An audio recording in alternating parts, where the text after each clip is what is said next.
Welcome to the Gay Buddhist Forum, where teachers from all schools of Buddhism offer their perspectives on the Dharma and its application in modern times, especially for LGBTQI audiences. These talks are offered freely to the world and made possible by appreciative listeners. If you would like to support our efforts to share the Dharma with underserved audiences, please visit gaybuddhist.org. There you can donate, find a list of upcoming speakers, or enjoy many hundreds of these recorded talks dating back to 1996.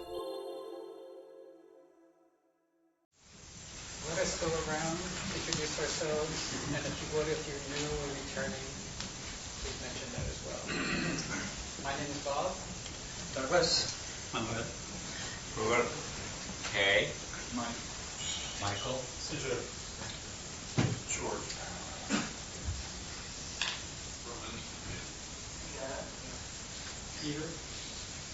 Aaron. Mark. Steve. Hayden. Steve. Larry. Howard. Ray. Jim. Paul. Jonas.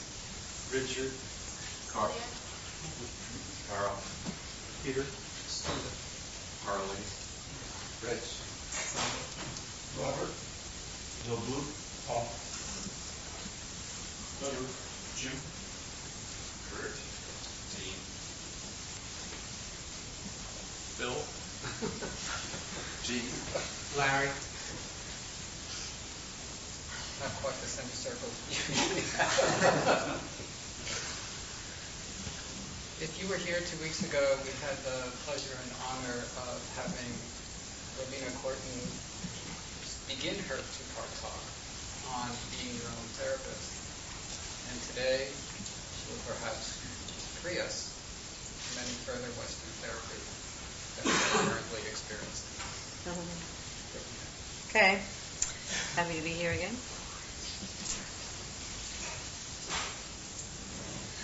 Well, Clint had a flat tire this morning, so we were talking about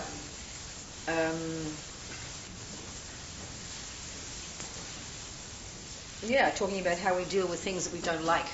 And if you really, one way of looking at, if we're putting any of Buddhism into practice, then I think this is really a pretty good practice, I think if we can see that someone like the Dalai Lama, who's had intense suffering and unbelievable garbage things happening in his country and in his own life, and you see he's a happy, smiling guy, or I hear a couple of Tibetan nuns in a couple of years ago with a bunch of ex-prisoners all talking about their experiences in prison, and there they've been tortured and sexually abused for a couple of years. And you see people like this, and they're not angry, they're not on serotonin, they're not depressed, they're not going to counsellors. Then somehow we should say, well, I wonder what it is they do. They don't just sit and watch their breath. I don't think so. And that's not being rude about watching our breath. We need to. But, if we put that in context, these meditation techniques we use, to sort of steady the mind, they're not just in and of themselves something magical. All they're doing is preparing us to then start to see what's going on inside, like we were talking last weekend. And then, the crucial point, knowing what on earth to do with it. This is the point, seeing it is one thing. But if you don't know how to label it, and you don't know whether it's positive or negative, you don't know whether it makes you happy or suffering, you don't know whether you can change it, then it's not very helpful just to see it, So one of in our practices is one major one, and then I can see the Tibetans are really excellent at this. Is this one called transforming problems? Learning to, as one of my teachers said, learning to like problems like you like ice cream. It's sort of cute, but somehow it really gets you right in between the eyeballs. It's totally the point. And so when we look at that, what that means is, hearing what Buddha says, he says life is suffering, and he's not sort of trying to be dramatic or rub our nose in it.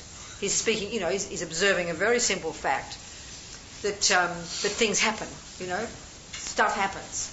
And we can see, so then this brings us to understanding the way attachment works. So, we can talk about attachment like we did a bit last week, in a very gross way, like for a gorgeous object, and you run after it, hankering for it, believing it'll make you happy. That's the gross level. But really, if we look at attachment, we see it's like the default mode of the mind. It's at a much more subtle level. It's just there as an assumption, at the level of assumption. And at this level, it's much harder to see it, So it's sort of like if you're driving on the freeway and you're thinking, you're not thinking you're attached to anything. There's nothing obvious in your mind. You're feeling kind of content. You're driving along in your own little house, your little car. And then all of a sudden some dude comes in front of you. And then you notice your mind freaking out, angry, fear, upset. Then all the story starts. Well, I mean, that anger is actually, as one Tibetan Lama put it, is the response when attachment doesn't get what it wants. So we can assume then that attachment was in the mind, but at this deeper level, at the level of assumption. And so unless we really use these techniques well, these meditation techniques, to enable us to go more deeply, to see what is there in order to unravel it at this subtler level, we can't make much progress, So one of the ways that this attachment works at this level of assumption, or whether it's just the beautiful object at the grosser level, it's just this assumption that it's like this frantic need to always get what we want. The green light, the smile, the nice taste, the good feeling, the pleasant sound, the just day-to-day level, There's just this deep assumption that we somehow must get what we want. And why do we have this assumption? Well, this is what Buddha's saying, because we have this misconception that when we get what we want, that's called happiness. So, if we look at the philosophy of the world, and this is what Buddha means by samsara, that's all, is being caught up in these misconceptions. And the misconception of attachment is that happiness is when I get what I want. And this is something so utterly assumed in all of us. It's what moves the world. It's the philosophical view of the world, that happiness is what you get when you get what you want. So obviously, suffering is what you get when you don't get what you want. Whether it's being bombed, whether it's being bombed by some terrorist, or whether simply your partner eating his eggs too loud and annoying you, I mean, you get my point. It's like, so that we can really therefore say, when we hear these nice Buddhist phrases, the main delusions, the 3 root delusions, the 3 root delusions as they call attachment, of anger and ignorance, we just hear this stuff and yeah, but it's very real. It's very real, We've got attachment, which is this over-exaggerated dependence upon getting something, internally, externally, at whatever level, on the assumption that when I get it, I'll get happy, and which gives rise to the opposite assumption that when I get what I don't want, I'll be suffering. And then you look at our lives, we live according to this philosophy. That's it. And that's what Buddha means by being in samsara. Like I think I might have said before, samsara is not some lovely place where you're allowed to have sex, drugs and rock and roll, that you've got to give up for boring old nirvana up there somewhere, which is how we think about it in our puritanical views. And we're so fundamentalist when we come to our spiritual practice. But when we understand what Buddha's on about, and sort of strip away our own kind of misconception, projections about what he's saying, putting it into this nice religious, holy kind of, thing that we put on top of it, we see that really he's just speaking very practically, psychologically. Not a joke to say he's an amazing therapist.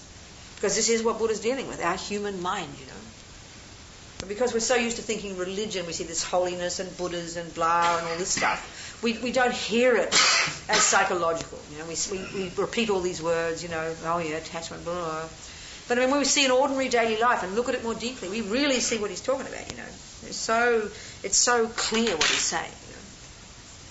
And so, of course, if, as Buddha is suggesting in this second noble truth, hey babies, the reason you're suffering, one of them is because of your delusions, your own negative states of mind. The main one of which is called attachment. All the others on the basis of this. If we didn't have attachment, we would not have anger. We would not have depression, loneliness, low self-esteem, and all the rest. They wouldn't be there. Because the Buddhist model of the mind is very integrated, He's got the very root delusion, even beneath attachment, which is called this ignorance. In Tibetan, it's ma-ripa, unawareness. It's primordial. And this is, talk about level of assumption. This we can't even see. It's so deep. Attachment's bad enough to really see at the deeper level. We can see it at the grosser level, all overexcited about something, But the subtler level, very hard to see. Well, the ignorance, which is even deeper, is extremely hard to see, extremely hard to identify. Which is for very good reason, then, that Buddha has these techniques of meditation and talking about plumbing the depths of our mind, getting to quite subtle levels. Finally, we need to get to quite subtle levels of our awareness in order to really see what's going on deep, deep inside. Because he's talking at a very deep level, So this ignorance is the one that is sort of this primordial misconception about the very nature of our own self. The way we cling frantically to this sense of self. But it's so inarticulate in us because it is so deep. And it is so deep, and if you look at the Buddha's big deal, it's because we've had it for eons, It's just it's completely kind of, we're brainwashed into it. So then the attachment is the main voice of that ignorance. And that effectively, if you look at the Four Noble Truths and Buddha's way of talking there, this in the Second Noble Truth, where he says there are two main causes of suffering, the ones we've got to work on in ourselves in order to free ourselves from suffering, to quit the misery, in other words, which we want to do, we need to identify, and this one is called the delusions, the unhappy states of mind, the neuroses, the negative states of mind, the delusions. And we know these words: anger, hate, fury, fear, depression, low self-esteem. I mean, we know these words. Attachment, arrogance, all the rest. So the attachment is the key one here. It's based in the root, which is this ignorance, which is even deeper. But effectively, the attachment is the one we have to learn to become familiar with. We have to learn to see. At the grosser level, you started always at a grosser level, but then the more sophisticated our ability to see our own mind develops, the more we can see, the workings of this stuff. And it's so sneaky, it's so subtle, But to see it in a happy way. I mean, again, if we impose this fundamentalist view we tend to bring along with religion, with spiritual practice, we just end up hating ourselves even more, which is just not the point, The reason to see our unhappy states of mind isn't to rub our noses, isn't to become more miserable. It's to identify the problem so you can change it. If you've got some cancer, you want the doctor to find it exactly and understand it well so you can remove it. You don't want to pretend it's not there, or live in denial of it. That's not helpful.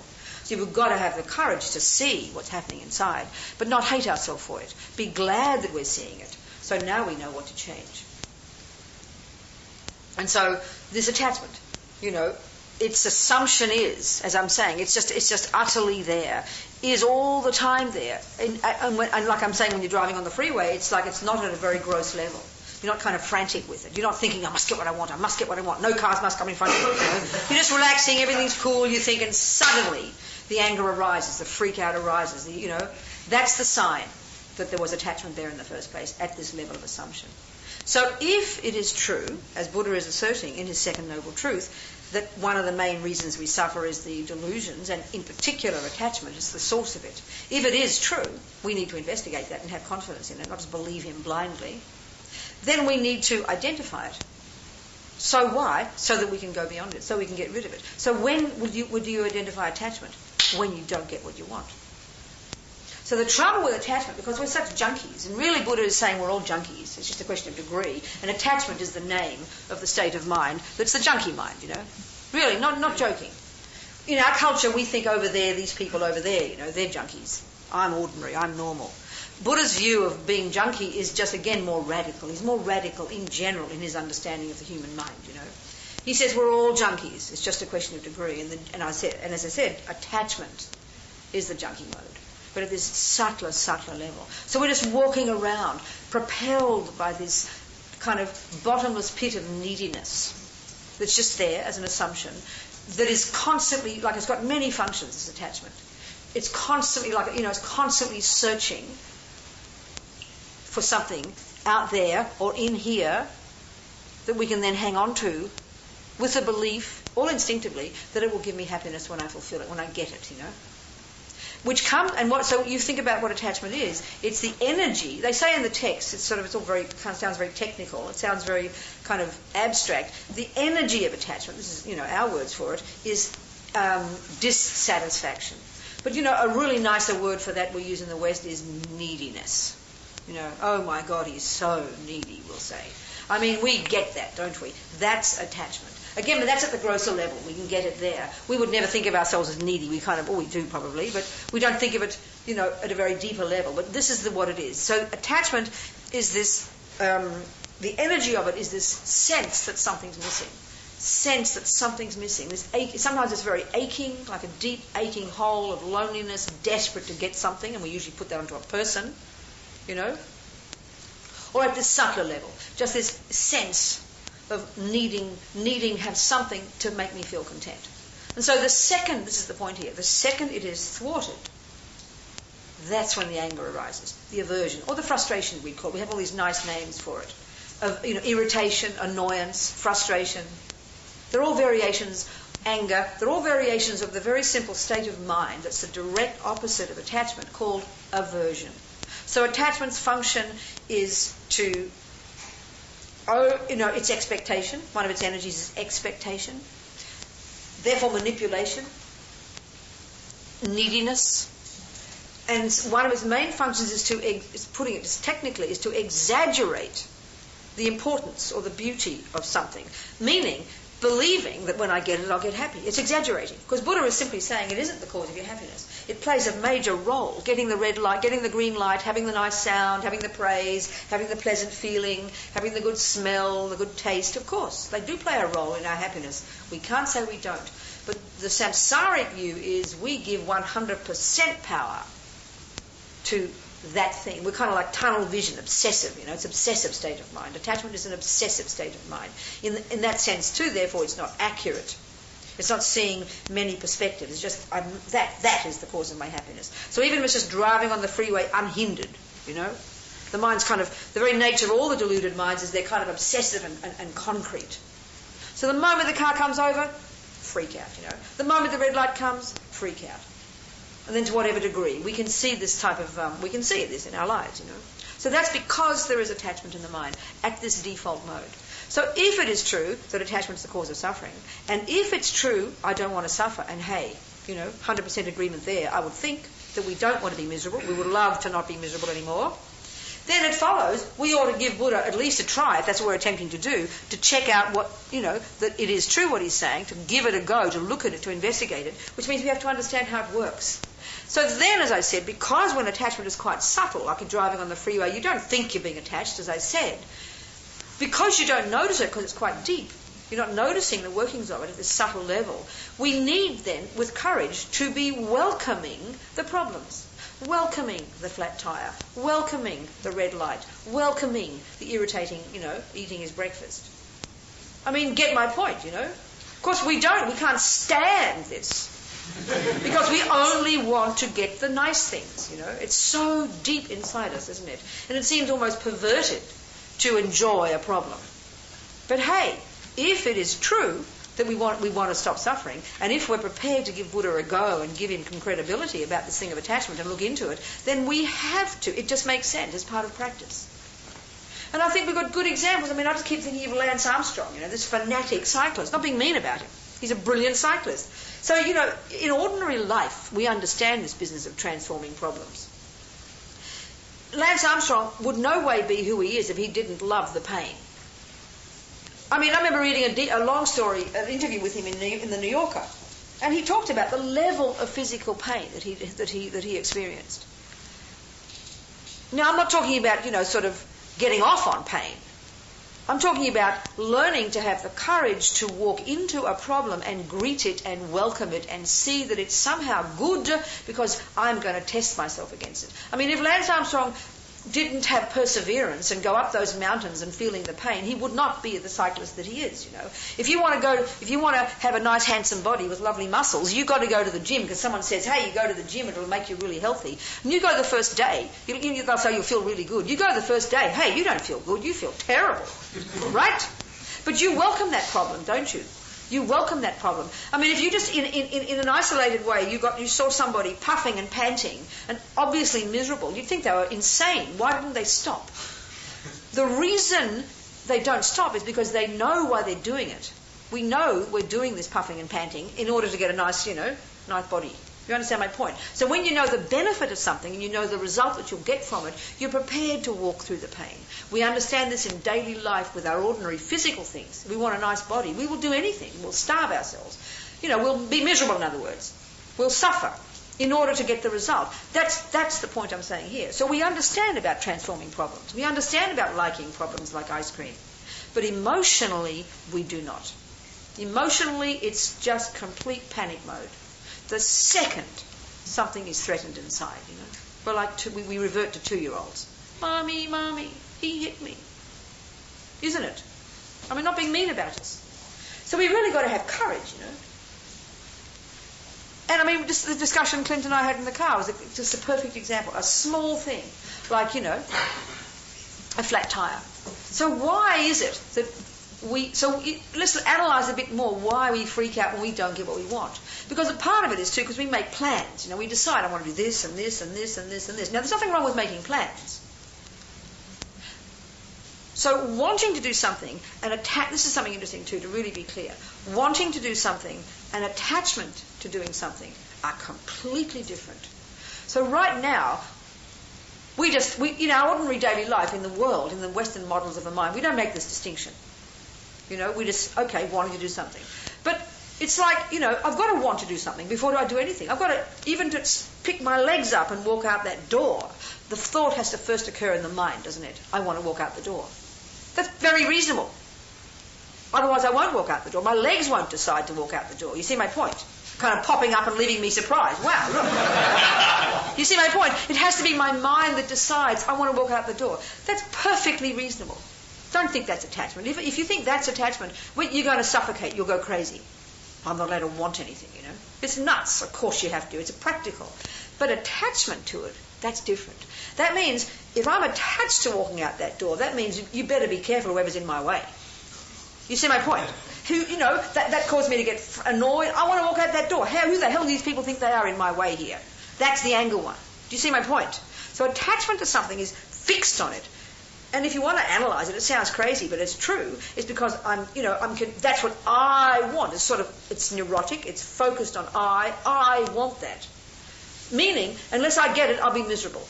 This is how we are. That's what attachment is. So we understand that. We can really, it's important to understand this actually. There's a difference between wanting something and being attached to it. It's a massive difference. We've got to want to do things. It's good. We need to aspire to also, we should want to aspire to giving up attachment. I want to give up attachment. I want to stop suffering. That's not attachment. That's just practical. And that gives you energy to do it, Absolutely. Excuse me. Yeah. If I could interrupt, because there's a problem in this that I'm having. Oh, yeah, good. What's the problem? Yep. There seems to be an ego part, an I process that can trick you into having attachments, but you need it in order not to have attachments. What's this? Say it again. That sounds a bit tricky to me. It feels like there's a part of you, the I process, the ego process, that can trick you when it shows itself in the form of attachments. But you need that in order to let go of the attachments. So then the conclusion? What are you making? What's the conclusion then? My conclusion is I'm confused about which part of the I that I identify with is the one I need to be holding on to. Okay.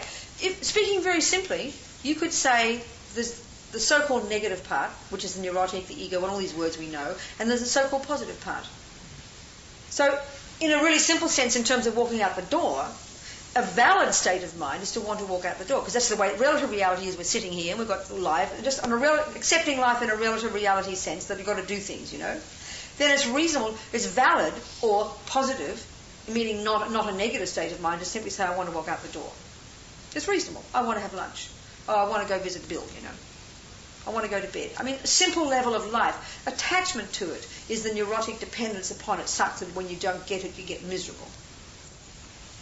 So within the realm of ordinary reality of life and action and doing this and don't do that and go here and go to work and go... Do you understand my point? At that level, to simply want to do something and to do it and just, this and that, and that's reasonable. There's nothing wrong. That's a reasonable state of mind. That's not necessarily... At this level, that's not ego-based. At this level. We can talk at a subtler level and we can say it's all ego-based, but we're talking at certain levels. So we have to learn to distinguish the voices, the negative voices and the positive one. And a good sign of when it's a positive one is that it feels relaxed, not tense, not miserable, not sort of panic mode. A sign of when it's negative is when it's sort of I-based, panic mode, miserable. Who does he think he is? Separate, blah, blah, blah. You understand what I'm saying? And the difficulty is to distinguish, because they're like mixed with like milk and water right now. We can't distinguish, and that's the subtlety of it. You hear what I'm saying? I think so, and not to identify the positive as a positive, because then we... No, then you get it. Now you're starting... No. Now you're starting to get a bit sort of... Now you see, this is where we confuse the ultimate and the relative. Ultimately, they talk about, in terms of emptiness, no good, no bad, no this, no that. That's fine. We're not discussing that. We're looking at relative reality now, so we don't have to get into that one. We're just looking at relative reality, that there is good, there is bad, there is up, there is down, there is male, there is female, there is this, there is that. We're talking at the level of this and that. Do you hear what I'm saying here? We're talking at the ordinary level of, that's a Buddha and it's not a dog. You know, there's a label called dog, there's a label called Buddha. You see my point? Yes, ultimately you can say that, you know, we're not talking ultimately here. Just talking the ordinary life. Just ordinary. So positive is positive. Negative is negative. Happy is happy. Suffering is suffering. We're talking relative level. You're hearing what I'm saying here? Yes. That's where we're talking. If you want to talk about emptiness, that's another discussion. And I think we often get these two mixed up. So we become paralyzed, you know. You see what I'm saying? Thank you. So, you know, okay, if we want to give up attachment because we know that it causes us suffering, and we realise it's a hard job, we're in the long haul here for the rest of this life, if not more, then we have to just have patience with it. But we really have to become this very skillful therapist, to be able to catch it when it arises, you know. And that can only come, as we're saying, from, you know, using these practical techniques where you're training yourself to focus a bit and steady the mind a little bit so that you can begin to see what on earth is going on. And so given this, then what we have to do at a most ordinary level is learn, practice, you know, welcoming the problem. And we don't have to go looking for problems. They come upon our head like rain every day, you know. We're constantly meeting things we don't want, right? Ordinary life, you know. So, the flat tire this morning. So there we are, going along with all our expectations. Because we've thought of something, I'm going to go here, as Clint said, I'm going to go there, then the East Bay, then do this and do that. Because we think, you know, this is how attachment works. Because we think we have to do this, then we grip onto it. I'm not talking Clint now, I'm just talking in general. I mean, you know, that we grip onto it. That's going to be the way it is. Because we think that's how it will be. And then the second it doesn't be, panic mode again, you know. And that's the way attachment works. So again, like I'm saying, it's fine to say, okay, today on a relative level I've got to do this and do that and go to the East Bay. That's perfect. You've got to say that. You've got to say I've got to walk out the door. But then, you know, no expectations. You could die before you get to the East Bay. You know, hundreds of thousands of people die today, you know, and I bet you most are like us, they're not going to expect to die. So it's going to come as a big surprise when that comes, you know. Talk about a flat tyre. You don't expect a flat tyre, well, you sure don't expect death, you know. Isn't it true? So it's like, and this is really the day-to-day way that attachment works. That we make plans, and given relative reality, that's reasonable. Okay, then another discussion is on what basis do we make our plans? You see my point? That's another whole discussion about what's valid, what isn't, what's beneficial, what's not, right? But given the relative reality of making plans, because that's the way life is, we have to learn to make the plan. But then practice, not just going, oh, blah, blah, oh, well, who knows, it might not happen, going on, rabbiting on about impermanence, but internally just knowing anything's possible. So act as if you're going to get to the East Bay, but, you know, you can't guarantee that the bridge won't fall down, that the tyre won't get flat, or whatever happens in our daily life. This is the thing, you know, this is the one. And so when the flat tyre comes, okay, if you're lessening the expectations, you've made your plan, you know, and you don't have to factor in flat tyres, because once you start that, you won't move an inch, because you might as well, you know, you can't move. You've got to assume, you know, that things will work well, and you do all the things that make things work well, put the air in the tyre and check that, you know, have the car fixed and everything. But then, given this, anything can happen. And then when it does happen, if you have that attitude, it doesn't freak you out. That's the point. That's the point. So to practice getting to there, not being freaked out when things go wrong, is to the simple attitude of at least remembering that just because you decided to do it doesn't mean it'll happen. You know, because life is fraught. Because, as Buddha would say, everything changes, you know. And it's not meant to be some joke, oh, everything is impermanent. We say it so religiously. It's reality. So when we remember these things, simply remember, is that a hand here? Hang on. Well, you can plan on being early also. What, darling? You can plan on being early, so you have the slack. Yeah, but sweetie pie, you can't guarantee you won't die. So what's the point of being early? You know? I mean, you can't guarantee the car won't blow up. You can't guarantee an earthquake doesn't happen. I mean, you've got to factor in some reasonable things. It's true on relative reality, but the bigger picture is, and this is the trouble with samsara, with all of us. You know, we hear Buddha saying everything's impermanent. Yeah, but we don't really want to believe it, and we don't like to believe it. Because we are so fixated on what I want to do. So we just got to get a bit of a big picture. But it's also a matter of being prepared. I mean, if I didn't say it wasn't. I agree with you totally, but you hear my point. Okay. Well, sweetie, okay, very good point. How are you preparing for death? Let's talk about that. How are you preparing for death? One could prepare for it. I'm asking you, how are you preparing for death? Just out of curiosity. No. You never think about it. Precisely. There's the point. We don't. So it's like, you can't be, you're not being prepared for the thing that is likely to happen one day. But, this is another whole discussion, how we fantasize. I mean, Buddha's saying how we live in a fantasy world of being permanent. And this is what we do to everything. Again, because of attachment to what I want, we assume it will be this way, which means we assume it won't change. That's what grasping at permanence means. It's not just some holy thing, grasping at permanence. It's a very experiential thing. It's just because we're attached to something happening a certain way, and all this is, like I said, is real subtle, we assume it will be this way, which means we assume it won't change. So this is really what Buddha is saying. He says our minds are riddled with wrong assumptions, with misconceptions.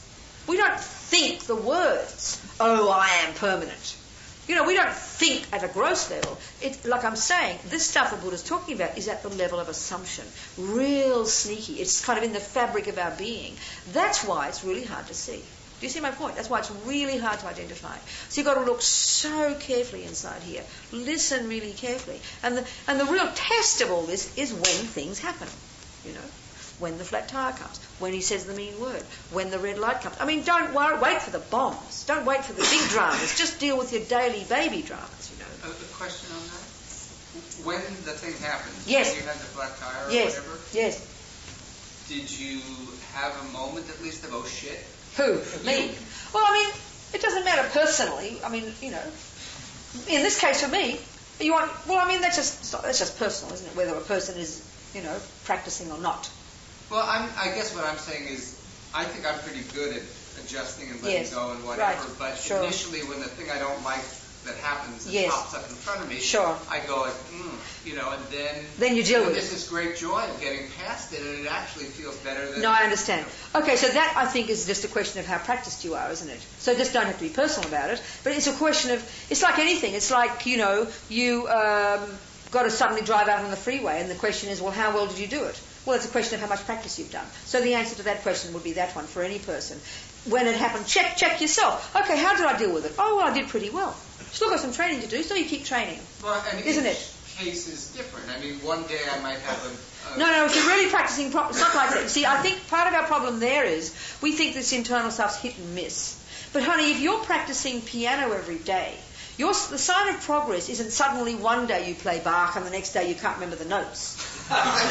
It's like, no, listen, it's an internal gradual process of development, isn't it? So the same with the stuff here. It's sure, you can fall back sometimes and really, But in general, you've got to see if you really are practicing something, we know practice makes perfect. So it's a real steady, ongoing, generally speaking, an ongoing, kind of progress. And so you can, by looking at your own daily life and seeing how you dealt with the next flat tire, then you can say, okay, good, making some progress. And actually, that's extremely important because we are so caught up sometimes in bad-mouthing ourselves, we forget to rejoice in our good qualities, to rejoice in our progress.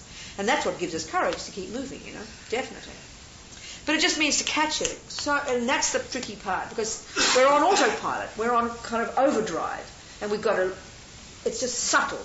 This stuff, the day-to-day, isn't it? I guess part of what I'm saying is my guess is that even the Dalai Lama has different capacities one day or the other. One day he might do it in 1 second, the next time it might be 3 seconds. Well, no, anyway, that's another discussion too, because he is said to be a fully enlightened being, which means he wouldn't have. But I mean, you ask him, he says he's an ordinary guy. But according to other people, he is a fully developed person, which means no ego, anger gone, all the stuff gone, so it wouldn't be possible. He would have that. I mean, I can just give you hang on a sec.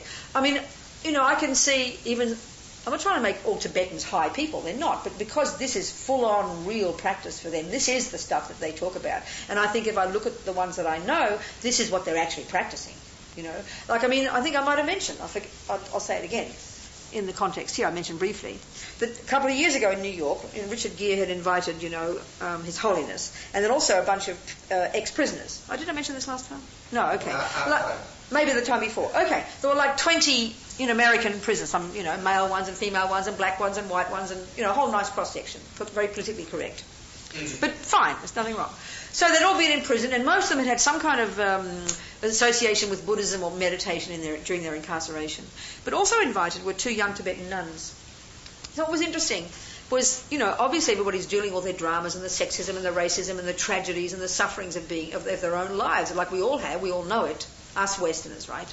And then these 2 young Tibetan nuns were extraordinary, actually. They were very quiet, and they talked about being imprisoned and tortured physically, daily, on a daily basis, and sexually abused by these torturers, and mentioned a few of the things that had happened.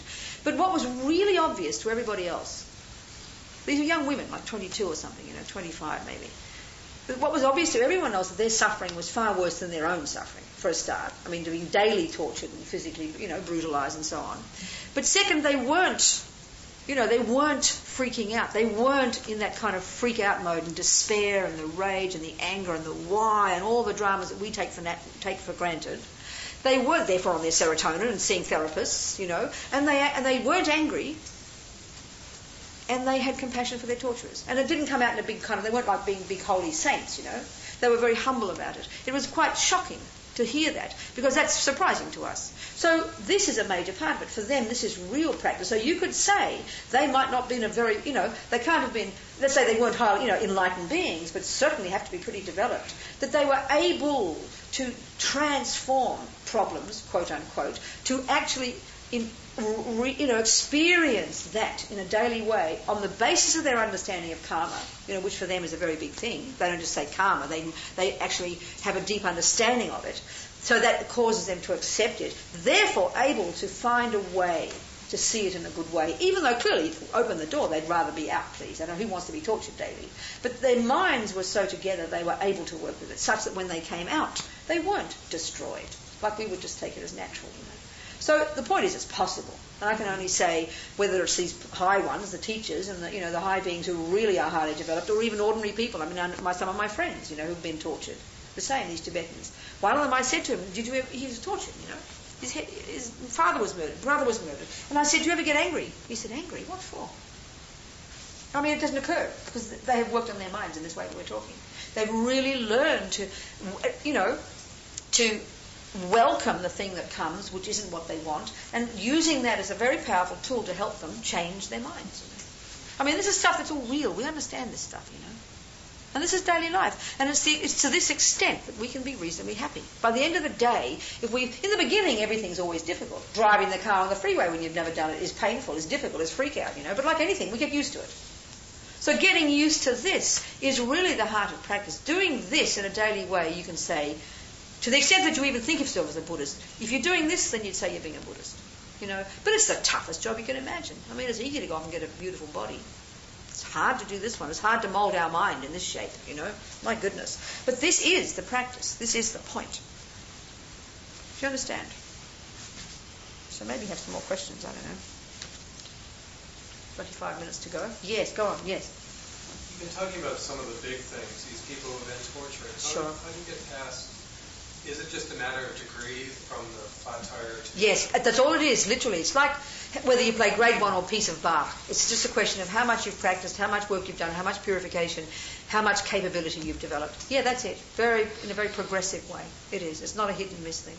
I mean, to the extent that I've made any progress myself in my own life, I can see it's this way, definitely. Definitely. Yeah. Yes. This is less more of a comment than a question. Yep. I talked about your flat tire. I habitually drive a 78-year-old car around. And through the course of owning the vehicle, I have learned to let go of being anywhere on time. I tell people when I get there, I'm driving to Beatrice the Model T, and if she runs out of gas or breaks down or what have you, and it's the same sort of thing. I get there when I get there. Well, I don't think that's... I'm not saying that, though. I'd say you should get a new car. It's hard to get going. I think that's being irresponsible. I don't think that's what I'm saying. I think that's being irresponsible. I'm being provocative on purpose now, to suggest maybe.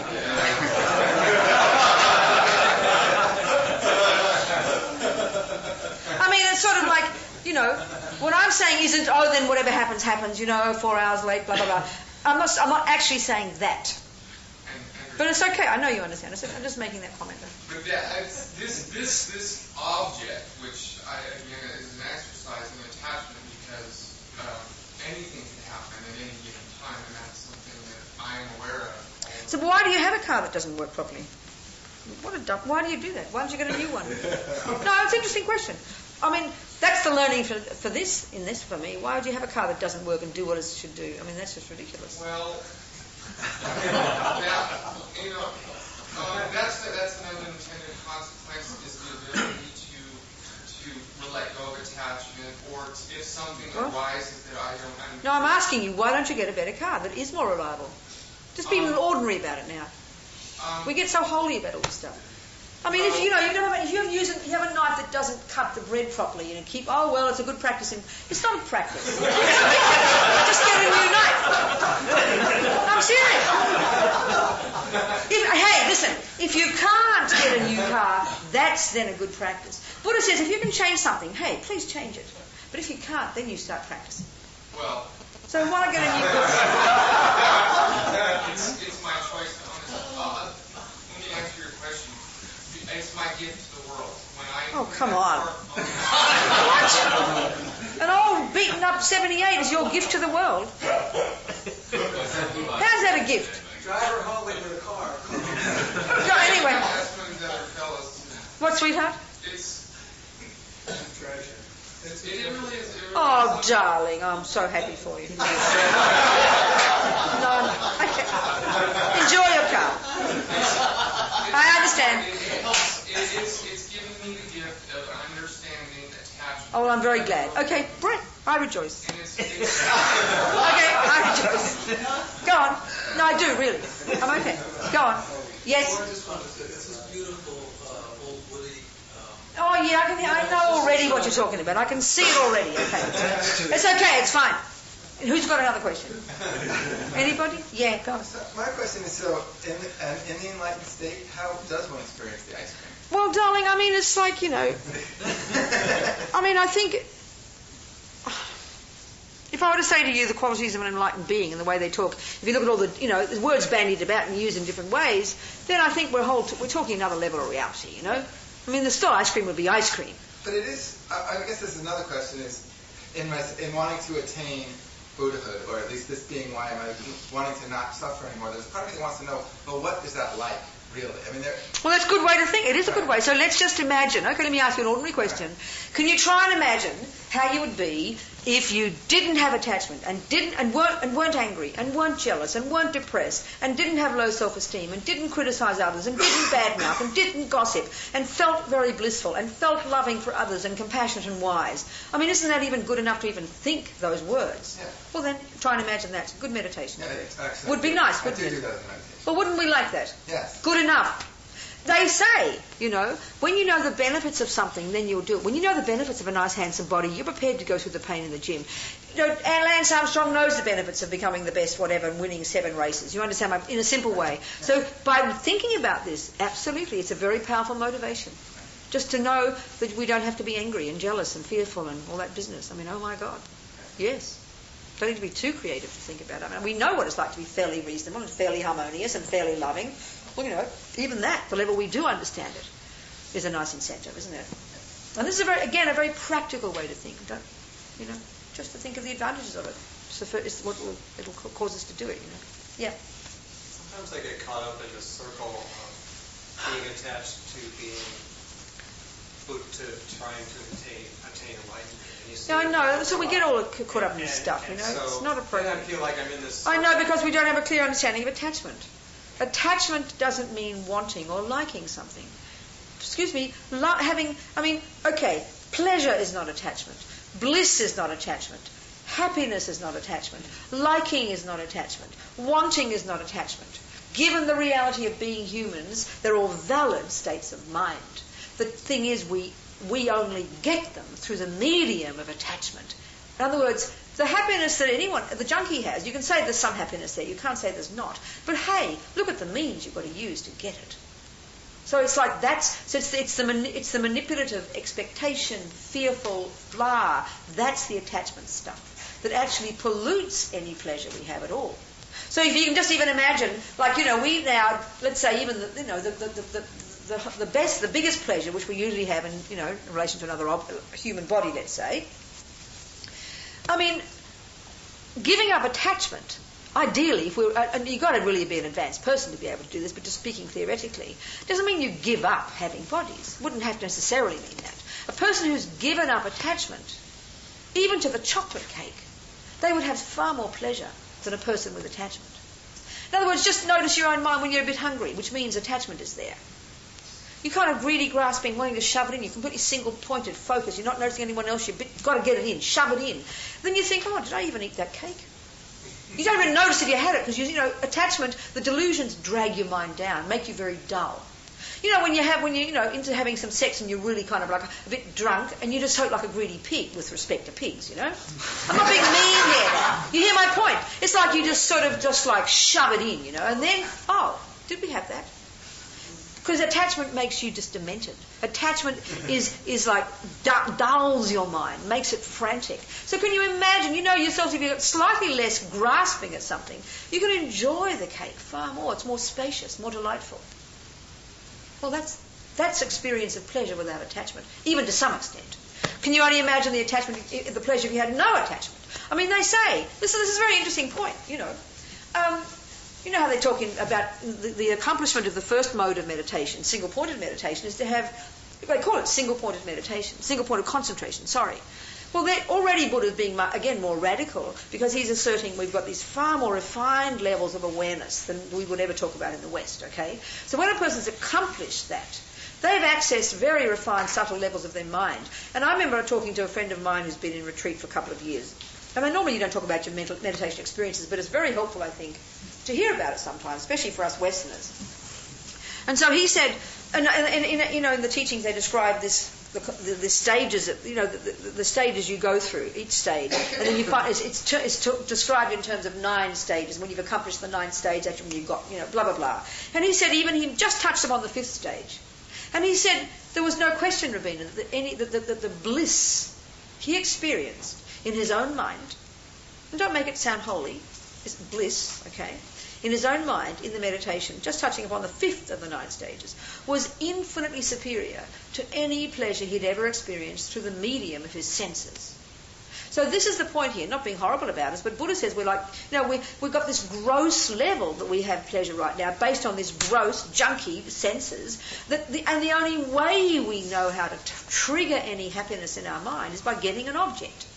You see my point? And so it's like really gross. And then it doesn't last. You've got to do it again, and again, and again, and again, Whereas, and it sort of sounds a bit, so Buddha's saying we've got this, the nature of our mind simply is such that even temporarily being free of the delusions and the neuroses, like a person who's in meditation, they mightn't have realised emptiness yet. So, when you come back into your daily life, you're still deluded, but far less so. But even for that period of being in that concentration, your mind is completely, it's like free, it's blissful, light, supple, no anxiety, no fears, no neurosis, no grasping, all of which are symptoms of attachment.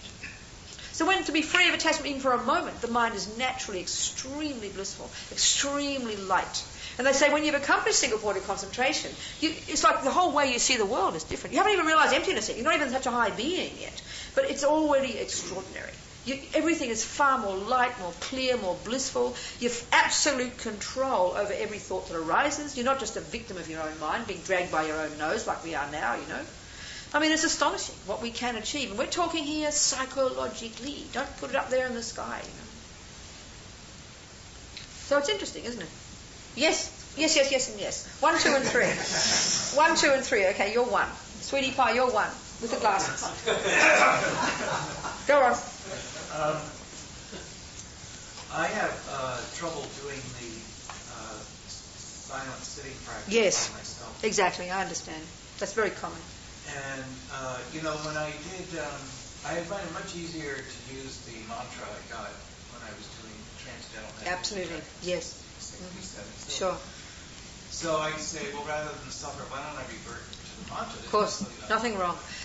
But I want to say also that I found, I'm beginning to think in your talk that it's very good to do a sitting practice, but it's very highly overemphasized as the practice of Buddhism. Yes. I think the practice is, for me, I'm really finding it out these days, is detaching from negative states of mind. Mm-hmm.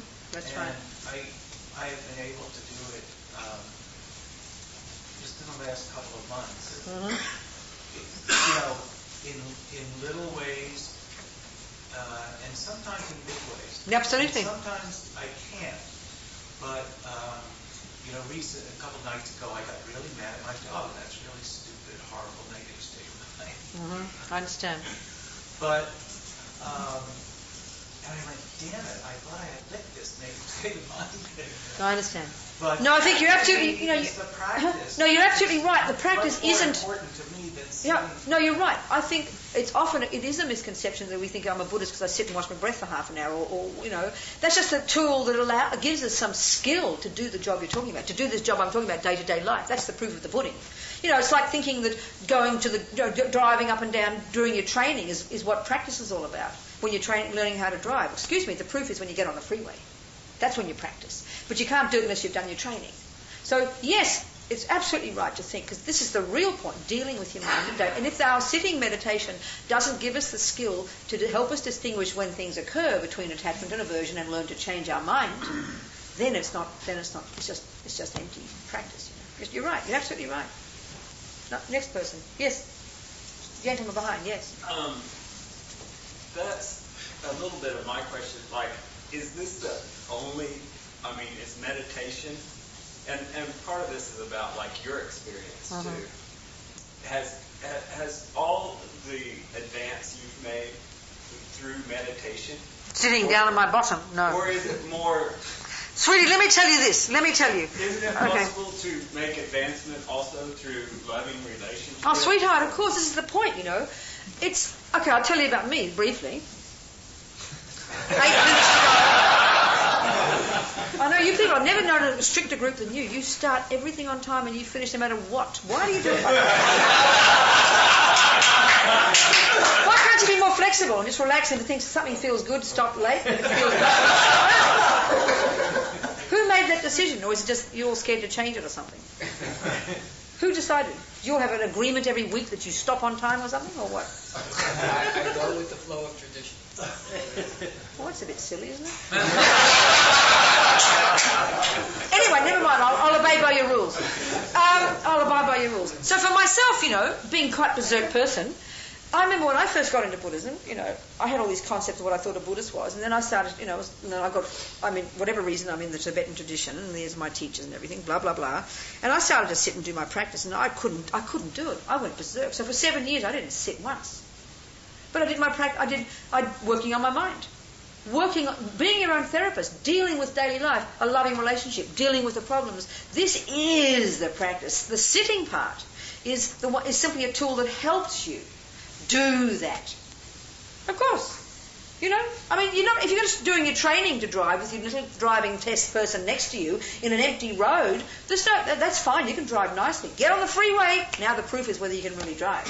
So that's the thing with life. Of course it is. This is the point. But the sitting is crucial as a tool to allow you to see the chaos in there. We need to do this. We've got to have even if it's just simply the first level of practice, which is controlling your body and speech. You're doing that for 30 minutes, for 5 minutes even, is fantastic. Because you're not so much that you'll feel good from it. That's not the criterion of success. You can be tortuous, but at least you're beginning to see it more subtly, which then allows you to see it in the drama of dealing in the relationship. Do you see? Yeah. That's the function. And then secondly, anyway, in our tradition, our meditations, we have many kinds. We have visualization, we use mantra, we all use all kinds. There are many, many techniques. But finally, they're all for the same purpose, to help us see our mind, to know it, and to change it, to be our own therapist. But doesn't relationships help too? That's what I'm saying. Yeah. That's what I said, darling. That's what I said. Okay. Didn't I say it well enough? Maybe too fast.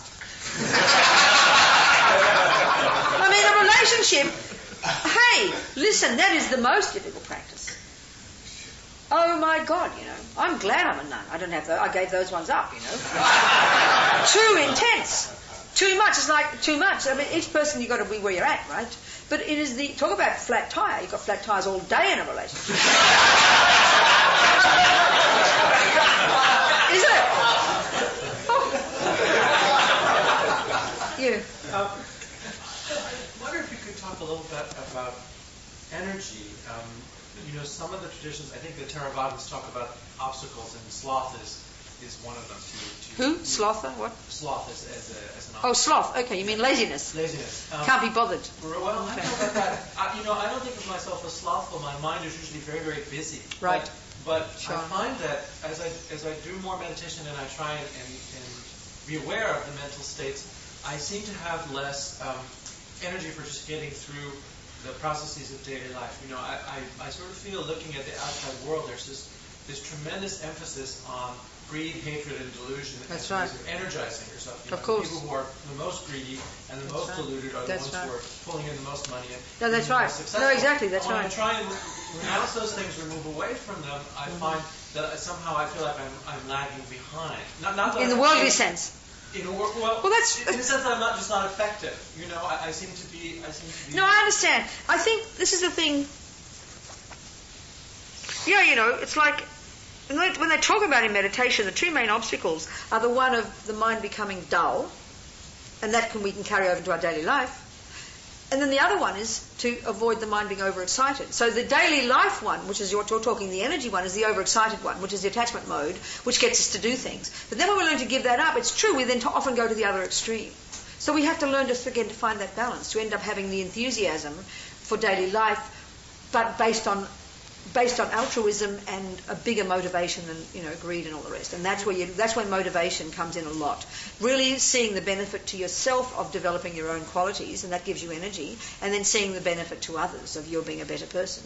And that's where they start to kick in as your reasons for doing things, and they are eventually what give you enthusiasm and give you energy. So maybe the sense of bliss, if you taste the bliss. Well, that's very nice if you can get it, but that's maybe but not even that. Don't even wait for that. It's simply seeing the benefit, thinking again and again of the benefit to yourself of you being less neurotic, less miserable, and that gives you energy to want to keep doing it because you see the benefit. Because you hear so much about enlightened self-interest, but I find... Of course, it's very valid. It's totally valid. It's very valid. It's absolutely necessary. That really is crucial. If we don't have that, we'll just give up. Become kind of, nothing matters. You've got to have that. Yeah. Thank you. Okay, anyone else? 3 minutes to go. I'm not complaining, really. I will interrupt just for the moment to say thank you and ask... Oh, you mean we finished? There's 3 more minutes. I've got 3 minutes. Okay, then. I was going to ask if you would entertain questions after we go around with announcements. And if you would lead us in a... No, I think we've had enough. You got an hour and a half's worth out of me anyway. But let me just think, can I just think if there's a conclusion? That'll do. Can I have 1 minute to conclude? Absolutely. Thank you. Well, the conclusion is, I think, just one of energy, inspiration. Just let's conclude thinking, okay, I've got potential. I can change. I can be brave. I can confront my delusions. They don't define me. It is possible to become more wise, more loving, more compassionate. In other words, just end up with some really kind of reiterating our courage, because it needs courage to confront the pain in the mind. It needs courage to confront things we don't like. But that is what practice is. That is what will strengthen our inner muscles. So may all of us, on the basis of everything we've heard just this last hour, each one of us contemplating these thoughts, may we develop our amazing potential. And then maybe on the basis of that, may we, benefit others as well. And just I'll sing a little prayer that sort of expresses that, and also expresses the aspiration that compassion grow and grow in the hearts of all. Kewajinyu dudag Lama Sangye Drugyurne Drowachi Kyang Malupa Dei Sala Kupasho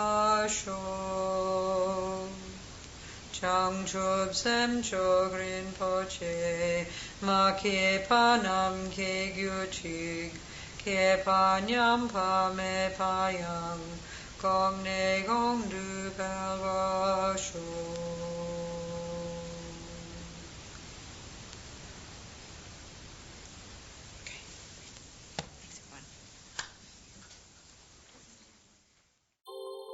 Thank you for listening to the Gay Buddhist Forum.